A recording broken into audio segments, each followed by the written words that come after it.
কিছুগুলো বড় করে নিয়েছি, বেশি না, 3টেই আছে।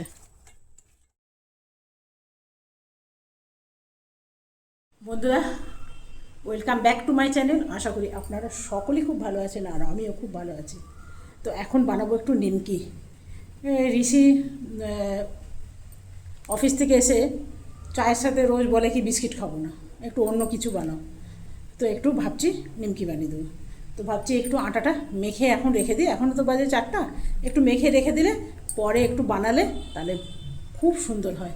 তো চলুন আগে মেখে নিই। এইখানে নিয়ে নেবো ময়দাগুলো একটু চেলে নেবো, বেশি না, হাফ কিলোর মতন বানাবো। এইগুলোরই বানাবো, আর বেশি বানাবো না।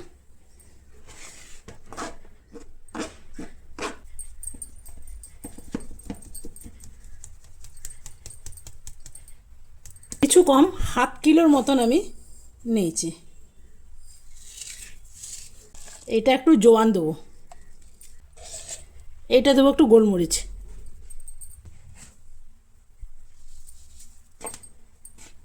আমি এটা ঘিয়ের ময়ান দেবো, আপনারা চাইলে তেলও দিতে পারেন।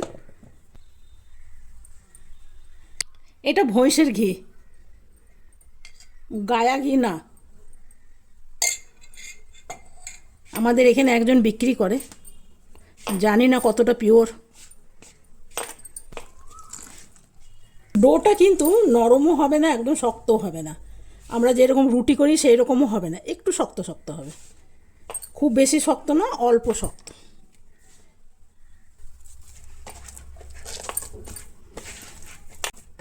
তো চলুন এটা এখন আমি রেখে দেবো এই অবস্থাতে। কিছুক্ষণ পর তারপর বানাবো।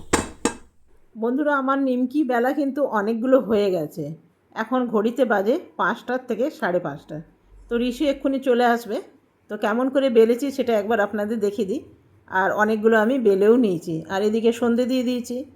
তো সন্ধে দিয়ে সব কিছু করতে এলাম, তো একটু দেরি হয়েই গেল। আর আমি নিমকিগুলো একটু পাতলা পাতলা নিমকি করব, খুব বেশি মোটা মোটা করব না। আমাদের বাড়িতে না এমনি পাতলা পাতলা নিমকিটাই পছন্দ করে। আর যেরকম নিমকি কাটে আমি ঠিক সেভাবেই কেটে নেব, এভাবে। আর এগুলো না যদি এভাবে কাটতে গিয়ে যদি আপনার জড়ো জড়ো হয়ে যায় তো টেনশন নেবেন না, ছাড়াতে গিয়ে যখন তেলে দেবেন সব কটা ছেড়ে যাবে। দেখছেন এক থালা হয়ে গেছে। তো এগুলো ভেজে নিই, এক্ষুনি ঋষি চলে আসবে। তো আজকে বাজারে যাব আইসক্রিম খেতে ভাবছি। আমাদের সামনেই আছে জ্ঞানীস, তো এখানে যাব। বহুদিন হলো আইসক্রিম খাই না, বহুদিন। তো সেই জন্যে ভাবছি আজকে আইসক্রিম খেতে যাব। তো এই যখন নিমকি ভাজবেন না, গ্যাসের ফ্লেমটা কিন্তু একদম হাই হিট থাকতে লাগবে। তারপরে আপনাকে বুঝে ওইটা মিডিয়ামে করে দিতে হবে। হাই হিট না থাকলে নিমকিগুলো ভালো ফুলবে না। তো আমার মোটামুটি হয়ে গেছে, আরও কিছুগুলো আছে সেগুলোই দিয়ে দিই। ভাজতে ভাজতে দেখছেন তেলটা কমে গেছে। আর আমি তেল দেবো না, আর বিশেষ নেই, অল্পই আছে। তো এদিকে কলিং বেলও বাজছে, ঋষি মনে হয় চলে এসছে। এই যে দেখছেন তেলে দিয়েছি, এগুলো ছেড়ে যাবে। তো আমি গ্যাসের ফ্লেমটা লো করে দিলাম। এরপরে যাই দরজাটা গিয়ে খুলে দিয়ে আসি। এই যে বললাম আপনাকে ঋষি এক্ষুনি চলে আসবে। তো দেখি ঋষিই বলেছিল যে আজকে আইসক্রিম খেতে যাব। তো ঋষি এখন চাটা দিয়ে দিই। আমার হাজব্যান্ডও চলে এসছে। তো 3জনে মিলেই আমরা যাব আজকে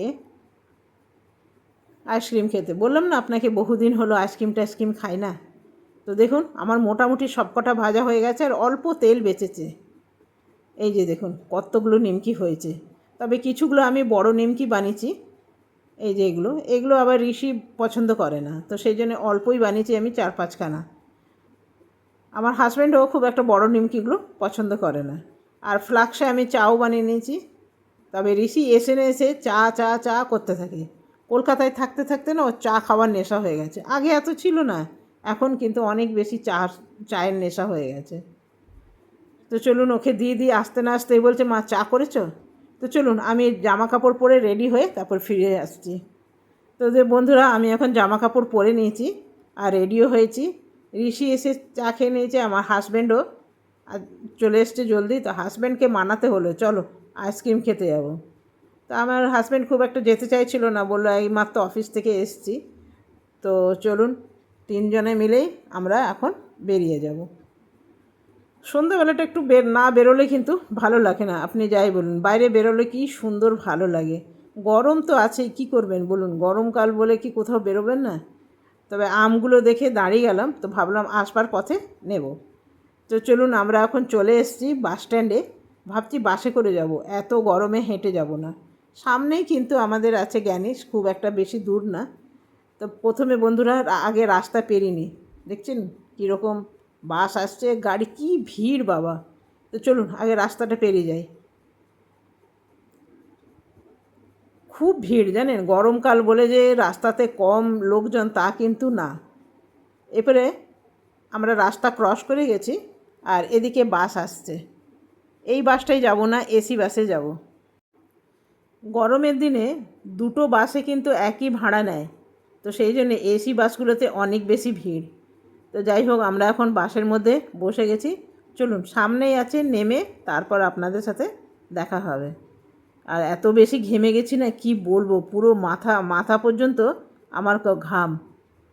তো আজকে কি বিপদ হয়েছে জানেন, রুমাল আনতে ভুলে গেছে। এই দিকে বসেছে ঋষি। তো আমরা এখন নেমে গেছি, আর সামনেই আছে রিলায়েন্স। ঋষি বলছে রিলায়েন্সে যাব। এই ঋষিকে আনলে এই হয়, ঋষি বলে এইখানে যাব আর ওইখানে যাব। তো চলুন যাই এখন রিলায়েন্সের ভিতরে। তবে এই মলটাতে আমরা বহুবার এসেছি, আপনাদের সাথে এই মলটা পরিচিত আছে, বহুবার এসেছি। তবে আমাদের ঘর থেকে বললাম না, কোনো মলই খুব একটা বেশি দূর না। আর এগুলো ঠেলায় ঠেলায় বিক্রি করছে চিকেন পকোড়া, কি ভিড় দেখুন। তো আমরা এখন চলে এসেছি, দেখি কিছু পছন্দ হয় কি না। আমি যখনই কিছু আসি না, আমি আজকাল মলে জামা প্যান্ট খুব একটা পছন্দ হয় না। বাইরে বেরিয়ে দেখি সবাই ওই রকম একই জামা কাপড় পরে ঘুরে বেড়াচ্ছে। তো এই জামাটা কেমন লাগছে জানেন, এই জামাটা ক্যামেরায় এত ভালো আসছে না, দেখতে কিন্তু বেশ সুন্দর। তবে এই নীল রঙের ড্রেসটাও বেশ ভালো লাগছে, নীল ব্ল্যাক এগুলো আমার আবার খুব ভালো লাগে। তো এটা বেশ সুন্দর লাগছে কিন্তু, আর কাপড়টাও খুব সুন্দর ফাইন।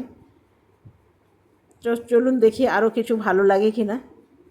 এটা আছে ফ্রক, তবে ফ্রক আমার খুব একটা ভালো লাগে না।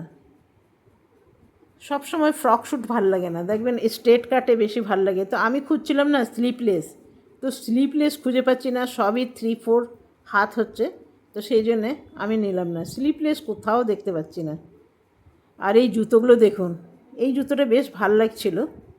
আর এটা দেখুন, আগের থেকে মনে হবে জুতো পরে আছি, সুন্দর আছে। তবে আরেকটা জুতো আপনাকে দেখাচ্ছি, দেখুন এই যে পেন্সিল হিল। এগুলো এগুলো ঋষি বলছে কি নিয়ে নাও, বলো তো এগুলো নিয়ে আমি চলতে পারবো? এক পাও চলতে পারবো না। আর এই যে দেখুন, 3,499 টাকা যদি শপিং করেন, 3,499 টাকা ফ্রি। বুঝতে পারছেন, এত টাকা শপিং করতে হবে। তা আমরা পাশেই আছি জিভা, জিভাতে চলে এলাম। তো জিভার জিনিসগুলো বেশ পছন্দ লাগছে জানেন, বলছে লাইফ টাইম আপনার পলিশ করে দেবে, খুব সুন্দর। এগুলো তো আরও বেশি সুন্দর লাগছে, হারগুলো 1,500-2,000 টাকা। তো আমাদের এখন কিছু পছন্দ হলো না, ঋষি এখন যাবে নিজের কিছু দেখতে, যদি পছন্দ হয়। অ্যাকচুয়ালি কি জানেন তো, কলকাতায় থাকে তো, ওই একা একা কোথাও যেতে পারে না, মানে পছন্দ করতে পারে না। তো সেই জন্যে ভাবে যে গুয়াহাটি এলে তারপর সবাইকার সাথে বেরোবো। সেই জন্যে ঋষি প্রায়ই দেখবেন দোকানে এদিক ওদিক দোকান ঘুরে বেড়াচ্ছে, যদি ওর কিছু পছন্দ হয়, কিন্তু পছন্দ ওর হতেই চায় না। সামনে একটা বাচ্চাদের খেলনা দোকান ছিল, সেখানে একবার দেখতে এলাম, বেশ ভাল লাগছে। ঋষি বলছিল আমাদের ছোটোবেলায় যদি এইরকম পাশাপাশি মল থাকতো তাহলে ভালো হতো, বলো কত কিছু কিনে নিয়ে যেতে পারতাম। সত্যি আগেকার দিনে এত বেশি মল ছিল না জানেন, এখন যেমন পাড়ায় পাড়ায় দোকানগুলোই একটা ছোটোখাটো মল হয়ে গেছে। তখন কিন্তু এরকম ছিল না, ছোটোখাটো দোকানই ছিল, যেখানে মনের মতন খুব একটা জিনিস পাওয়া যেত না। এখন তো সাজানো থাকে, যেটা আপনার ভাল লাগছে সেটাই আপনি উঠে নেন। দেখছেন কত সুন্দর সাজানো আছে। তো সেটাই একবার ঋষি দেখছিল আর বলছিল। তো চলুন, এখানে আমাদের দেখা হয়ে গেছে, পাশে একটা দোকান আছে, চলুন সেইখানে যাই, সেখানে কিছু ভালো ভালো জিনিস দেখতে পেলাম। তো এইখানে দেখছি ডিসকাউন্ট দিচ্ছে, চলুন তো ভেতরে যাই, দেখি কি ডিসকাউন্ট দিচ্ছে। তবে এই দোকানটাই না আমার এলেই বেশ ভাল লাগে। এগুলো হচ্ছে ল্যাম্প, এমনি টাচ করলেই জ্বলে, তো এগুলো ব্যাটারি সিস্টেম। তো আমি মেয়েটাকে বললাম এখানে যে আছে তাকে জ্বালিয়ে দেখিয়ে দিতে। এই যে মেয়েটা জ্বালিয়ে দেখিয়ে দিচ্ছে, এমনি করে করলে মাথার মধ্যে মারলেই কিন্তু বাড়ি মারলেই নিমবে আর জ্বলবে। তবে দাম হচ্ছে 950। ঋষি বলছে মা এগুলো আমাদের কলকাতায় অনেক সস্তা, তো সেই জন্যে এগুলো আমার নেবার ইচ্ছে নেই, এমনি দেখছিলাম আর কি। আর এইখানে আছে কিছু সেরামিকের পট, থালা বাসন আর কি সেরামিকের, এটাও একটা ল্যাম্প। এইসব জিনিসের উপরে আমার বেশি আগ্রহ নাই, এমনি দেখছিলাম আর কি। রিচিও দেখে টেখে বেরিয়ে গেল। এগুলো কিন্তু আয়রন, ভালো কিন্তু জার্নিতে নিয়ে যাওয়ার জন্যে। তবে এগুলো কোরিয়ান মাল, ইন্ডিয়ান না। এগুলো নানা রকম জিনিস আছে, গিফটের জিনিস বেশি কিন্তু জানেন। আমার কি মনে হয় জানেন, গিফট দিলে ভালো দেওয়া উচিত, নাহলে দেওয়া উচিত না। কেন বলুন তো, গিফট যাকে দিচ্ছি তারও তো ভাল লাগবে। আমরা এখানে 3 জনেই বসে আছি, আমাদের কিচ্ছু কেনাকাটা না করে এখানে 3 জন বসে আছি। তো চলুন এরপরে যার জন্যে এসছি সেখানে যাই। তো চলে এলাম আমরা এখন গ্যানিসে আইসক্রিম খেতে। গিয়ে শুনলাম কোন যে আছে না, আইসক্রিমের কোনগুলো শেষ হয়ে গেছে। তো আমার কোন ছাড়া খেতে ভাল লাগে না, কোনটা বিস্কিটের থাকে না সেটাও খেতে ভাল লাগে। তো এখন এমনি প্লেন একটা আইসক্রিম ভ্যানিলা সেটাই দিলাম। অনেক রকমের আইসক্রিম আছে, সুগার ফ্রিও আছে, তবে সুগার ফ্রিটা শেষ হয়ে গেছে। তবে আমি বেশি এলে সুগার ফ্রি খাই। তো আমাদের এখন আইসক্রিম চলে এসছে, চলুন খেয়ে নিয়ে বেরিয়ে যাব। বেশ অনেকক্ষণ হলো আমরা বাইরে আছি। তবে জানেন এই আইসক্রিমগুলো ভালো, খুব একটা বেশি মিষ্টি না। তবে ঋষি খেয়ে বলল মা ভালোই আছে। অন্যখানে আইসক্রিম খাবেন দেখবেন কি মিষ্টি, এগুলো একদম মিনিমাম মিষ্টি দেওয়া থাকে, ভালোই লাগে। আর সুগার ফ্রিটা খেলে আমার বেশি ভালো লাগে। তো চলুন খেয়ে নিয়ে এরপরে বেরিয়ে পড়ি। বাইরে দেখুন একটা কি সুন্দর বিড়াল চুপ করে বসে আছে, স্বাস্থ্য কিন্তু ভালো, খারাপ না। তো বন্ধুরা, আজকে আমাদের ঘোরাঘুরি হয়ে গেল, এখন যাচ্ছি ঘর। তো চলুন, ভিডিওটা যদি ভালো লাগে একটা লাইক করবেন, সাবস্ক্রাইব করবেন। আজকের মতন এখানেই শেষ করলাম, ধন্যবাদ, বাই বাই। বাই বাই করবেন।